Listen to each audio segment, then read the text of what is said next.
¿Cómo están, chicos? Buenos días. Hoy día vamos a hacer el estudio de la materia, que ya habíamos visto la vez pasada de qué es la materia, pero vamos a recordarlo de todas maneras para que ustedes tengan en cuenta y entrar de lleno a la clase de hoy día. La materia es todo cuerpo que ocupa un lugar en el espacio, pero hay muchos cuerpos que tienen lo mismo, ¿cierto? Tiene que haber un par de requisitos más.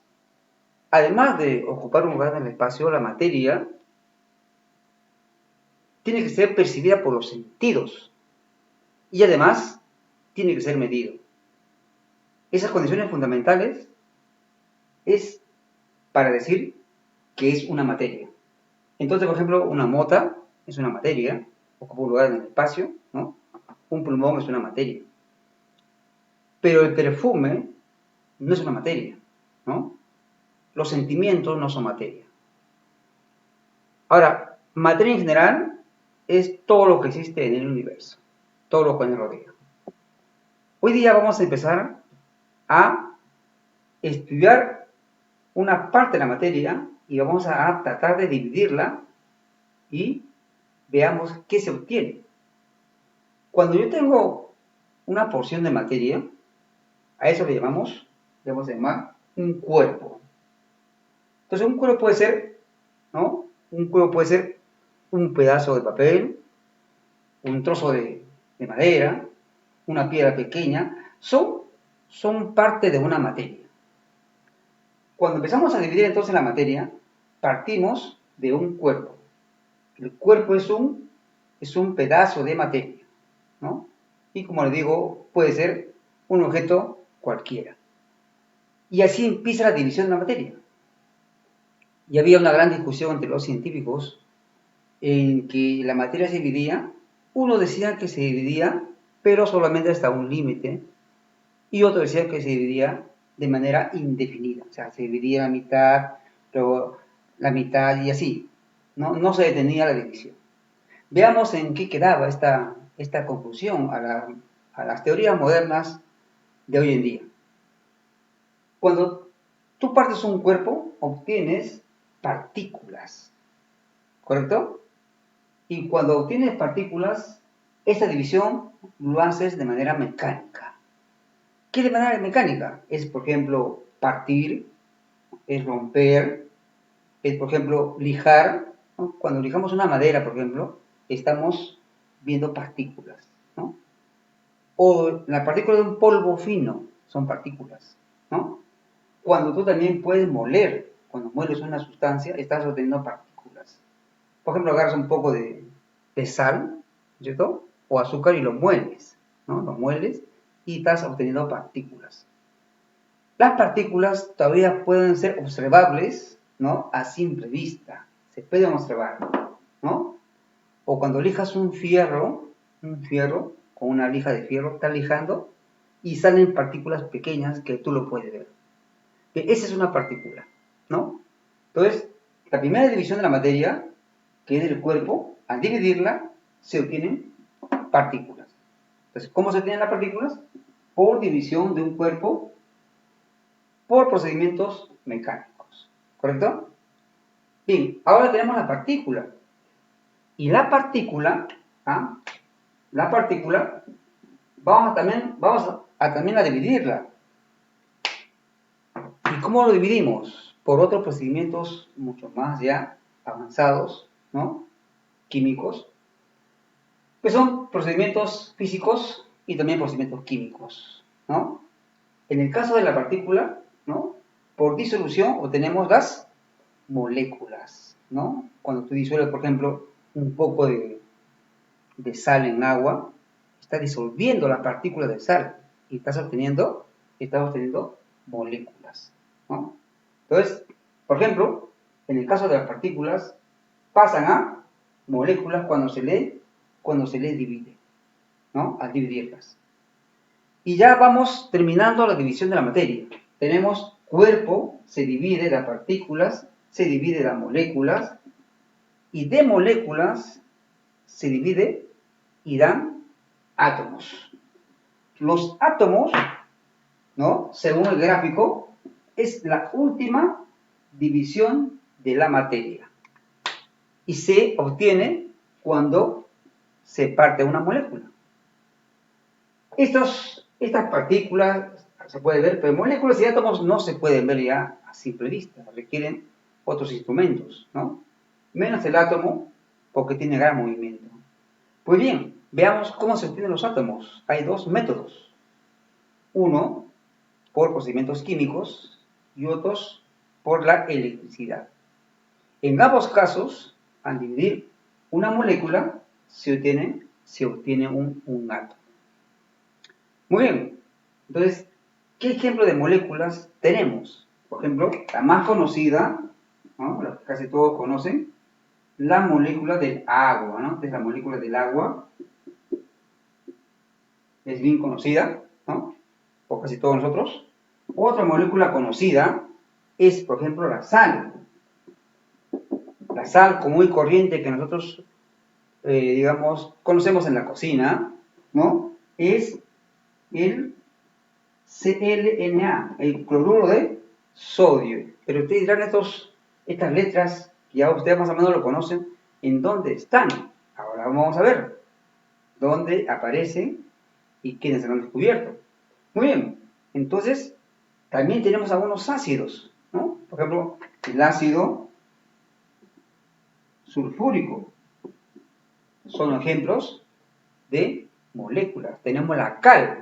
La cal es un polvo blanco, ¿no? Es el óxido de calcio, es una molécula, ¿no? Es una molécula. ¿Qué se obtiene? Por división de una partícula. Si esta molécula lo seguimos dividiendo, lo seguimos partiendo, obtenemos los átomos. Y el más común de los ejemplos es el agua. Cuando tú divides el agua, la molécula de agua lo divides, por cualquiera de los dos procedimientos, obtienes átomos. ¿Qué átomos? Acá están. Hidrógeno y oxígeno, ¿no? Estamos teniendo los átomos. Si tú divides, por ejemplo, la sal, que es el cloro y el sodio, vas a dividirlo y obtienes los átomos, que son el cloro y el sodio, ¿no? El cloro y el sodio. Esos dos átomos se obtienen al dividir, ¿no? Y si dividimos este ácido, ¿no?, obtenemos 1, 2, 3 átomos. Tenemos hidrógeno, ¿muy bien?, azufre, S, y O, oxígeno. Y finalmente, si dividimos óxido de calcio o cal común, obtenemos los átomos Ca y O. Bien, entonces es la última división de la materia, los átomos, y lo descubrieron unos filósofos llamados Leucipo y Demócrito, ¿no?, que le dijeron que la materia se puede dividir, pero hasta un cierto límite que son los átomos. Por eso que átomo es una palabra que ha sido sacada del vocabulario de los griegos, ¿no?, donde, miren ustedes, la palabra A se junta con la palabra tomo, ¿no? Se juntan. Y la letra A, ¿no?, significa sin. Y tomo significa partir. O sea que ya no se puede partir ya. Lógicamente que ahora se han encontrado partículas mucho más pequeñas del átomo, ¿no? Pero son partículas que conforman el átomo. Pero ya no se puede seguir partiendo ya, ¿no? Se llama átomo. Y finalmente llegamos a lo que es un átomo. Un átomo es un elemento químico, es la última división de la materia, es la porción más pequeña de la materia, ¿cierto? Más pequeña, en la cual ya no se puede partir, ya no se puede dividir, y se llaman átomos. Los átomos están actualmente representados en lo que llamamos la tabla periódica, ¿no?, de los elementos químicos. Y todo alumno de química debe tener su tabla periódica. Ahí están representados los átomos con sus símbolos, ¿no?, que vamos a ver posteriormente, con los símbolos, ¿no?, con sus nombres y algunos rasgos característicos, algunas propiedades químicas y físicas, ¿no?, en la tabla periódica. Muy bien, entonces hemos aprendido el día de hoy, en la primera parte, cómo se divide la materia, la división de la materia. ¿Cómo se obtienen los átomos? al partir las moléculas. ¿Cómo se obtienen las moléculas? Al partir las partículas, al dividir. ¿No? ¿Cómo se obtienen las partículas? Al dividir un cuerpo. Muy bien. Entonces, esto es muy importante cuando hagamos después, más adelante, ¿no? Problemas con lo que son moléculas y son átomos, ¿no? Para que vean qué son elementos, cómo se representan y de qué manera nos pueden ayudar. Dicho esto, vamos a pasar ahora a hacer algunos cambios que se dan en la naturaleza, ¿no? Estos cambios se llaman cambio de estado de la materia, ¿no? Cambio de estado físico de la materia. Y los cambios, ¿no? Los cambios se dan en varios estados. Pero hoy día vamos a hacer los cambios en los 3 estados fundamentales de la materia, ¿no? Que casi todo el mundo lo conoce, ¿no? Estos estados son el estado sólido, el estado líquido y el estado gaseoso, ¿no? Vamos a ver acá. Ahí está.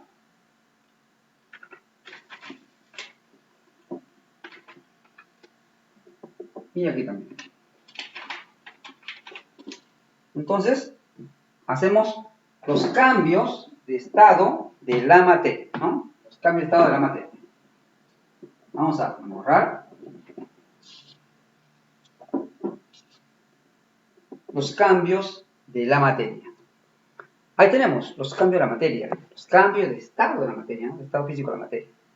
Estos cambios de estado físico se van a dar por la temperatura, o sea, la influencia de la temperatura es importante. Entonces, en este cuadro tenemos el estado sólido, el estado líquido y el estado gaseoso. Y de un estado a otro estado se puede pasar o se puede regresar. Eso se llama cambios de estado físico de la materia, ¿no? Como yo dije antes, por influencia de la temperatura. O sea, cuando aumenta la temperatura, vas hacia allá. Cuando aumenta la temperatura, el cambio es hacia allá, del lado derecho, ¿no? La flecha va a señalar el aumento de la temperatura. Pero si la flecha señala a la izquierda, será por disminución de la temperatura. Veamos cómo son estos cambios. Pensemos, por ejemplo, en estado sólido, en estado líquido y en estado gaseoso. Estado sólido. Estado sólido, ¿no? Por ejemplo, tenemos el hielo, ¿cierto? El hielo está en estado sólido, en los nevados, ¿cierto? O cuando tenemos el frigider, un pedazo de hielo que es duro, ¿cierto? El agua. Muy bien, el estado sólido. Sacamos el hielo, ¿cierto? Y lo ponemos sobre una mesa. ¿Está bien? ¿Qué va a pasar? Acá aparece hielo, ¿no? Y lo ponemos en una mesa, ¿no? El hielo dentro de la refrigeradora va a estar a 0 grados, ¿cierto? 0 grados centígrados, 0 grados. Pero cuando tú lo sacas hacia afuera, en el ambiente, hace más calor, a mayor temperatura, sea en invierno o sea en verano. Entonces, va a aumentar la temperatura, entonces va a haber un cambio de estado. De sólido va a pasar a líquido, ¿no? Se va a derretir y va a pasar a estado líquido. Ese cambio se va a llamar fusión. Fusión entonces es un cambio de estado de la materia que pasa de sólido a líquido por aumento de la temperatura. Entonces ese es el primer cambio que tenemos de estado. Estamos en estado líquido, es un poco de agua, ¿no? El caño, como ustedes pueden sacar, ¿no? De los ríos, ¿cierto? El agua. Esa agua ahora lo ponemos en una ollita y lo calentamos, ¿cierto? Lo ponemos en la cocina lo ponemos en una ollita, ¿no? Y lo calentamos. Seguimos aumentándole la temperatura y va a pasar, ¿cierto? A poco tiempo, va a pasar de estado líquido, va a comenzar a salir vapores y pasa al estado gaseoso. se vuelve gas. Y hemos estudiado ya el estado gaseoso, cuando hablamos de toda la materia, ¿no? El estado gaseoso, ¿por qué? Porque se convierte de líquido a gas. Ese cambio, por aumento de la temperatura, se llama evaporación, que tiene dos fases: fase de vapor y fase de ebullición, cuando comienza a hervir el agua y salen las vapores. Otro ejemplo más claro es también la formación de las nubes.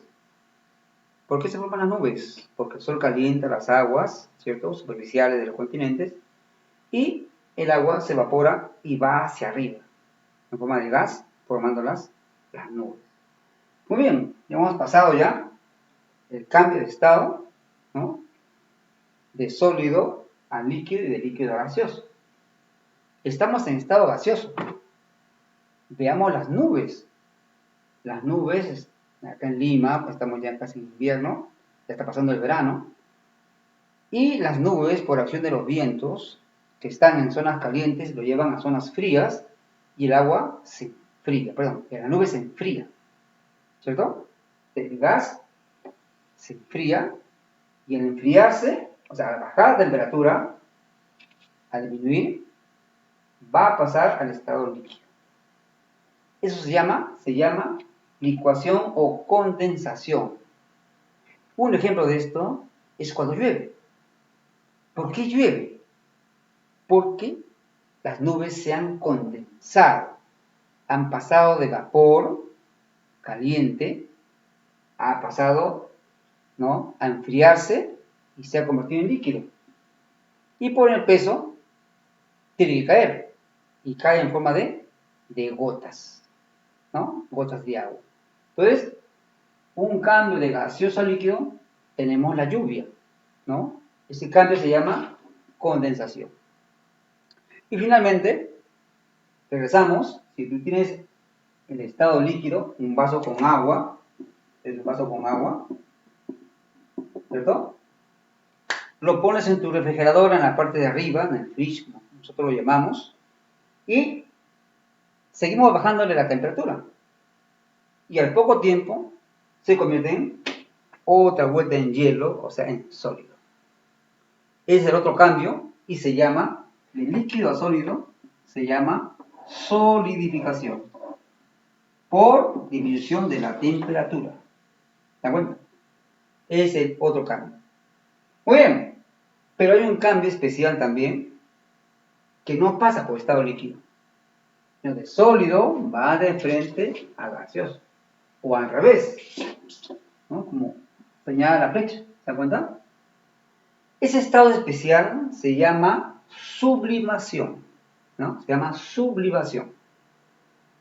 Entonces, la sublimación, ¿qué cosa es? La sublimación es cuando pasa de estado sólido a estado gaseoso, ¿no?, por aumento de la temperatura o porque la temperatura disminuye. Pero, ¿qué ejemplo vemos en la vida diaria de estos cambios? ¿Qué ejemplo vemos? Seguramente que muy poco ahora se utiliza, pero aún se utiliza en muchas casas. Pero antiguamente se usaba más. ¿Por qué? Porque mucha ropa era de una lana pura. Se guardaba en el ropero de las mamás, y para que las polillas no piquen la ropa, le echaban una bolita, ¿no?, unas bolitas redonditas, ¿cierto?, blancas. Esas bolitas blancas, ¿no?, están en estado sólido, se llaman naftalina, ¿no? Son bolitas blancas, ¿no? Ahora venden naftalina. La naftalina pasa de estado sólido a estado gaseoso. No pasa por estado líquido, no pasa. Es un cambio directo, de sólido a gaseoso. Y hagan ustedes el experimento, cuando ustedes, la bolita se echaba pues al bolsillo de las ropas para que no picara la polilla. Pasaba el tiempo y yo no iba a buscar, porque eso también he visto, ¿no? Iba a buscar y las bolitas ya no estaban, ya habían desaparecido. La ropa no estaba mojada, pero sí se sentía el olor, ¿no? Es decir, ha pasado de estado sólido, ha pasado a estado gaseoso, no ha pasado por estado líquido. Ese es el cambio de estado llamado sublimación, cuando pasa de estado sólido a estado gaseoso o al revés, ¿no? Otro ejemplo muy común es cuando en los urinarios, ¿no? O en los baños, para que tengan aroma, para que el olor del baño no sea eh, tan chocante, por decir, ¿no? Compran unas pastillas, ¿no? Unas pastillas, ¿no? Unas pastillas que le dan un aroma y viene con su ganchito, sino con una bolsita, y lo cuelgan en los restaurantes o urinarios públicos, cuelgan esa pastillita, ¿no? Para que dé olor al ambiente, ¿no? Y los que ingresen no puedan sentir un rechazo y se vayan, ¿no? Esta pastillita, ¿no? Es una pastillita desodorante que emite un olor agradable para el ambiente, para que no huela muy feo la orina, ¿no? Entonces, también se colocan en los baños de las casas. Es estado sólido y pasa de frente a gaseoso, no pasa por estado líquido. Es otro ejemplo digamos, de este estado, ¿no? Especial de la materia. Este cambio de estado especial de la materia. También tenemos el alcanfor. El alcanfor son pastillitas, así más o menos cuadraditas, ¿no? ¿No? Que emiten un olor agradable. Y mucha gente lo usa o lo usaba antes para prevenir la gripe, ¿cierto? O para el frío. Se ponía acá, ¿no? Y a poco tiempo se iba disolviendo, se iba achicando. Es decir, iba pasando del estado sólido, pasa al estado gaseoso, sin pasar por el estado líquido. ¿Cómo se llama este cambio? Se llama sublimación. Muy bien, chicos, de esta manera hemos estudiado el día de hoy la división de la materia y también los cambios, ¿no? Los cambios de estado de la materia por influencia de la temperatura, ¿no? Y sus respectivos ejemplos. Espero que ustedes también busquen ejemplos en la vida diaria de cómo se dan estos cambios, ¿no? Para que puedan tener una visión más clara de lo que es los cambios, ¿no? De estado físico de la materia. Muy bien, nos vemos.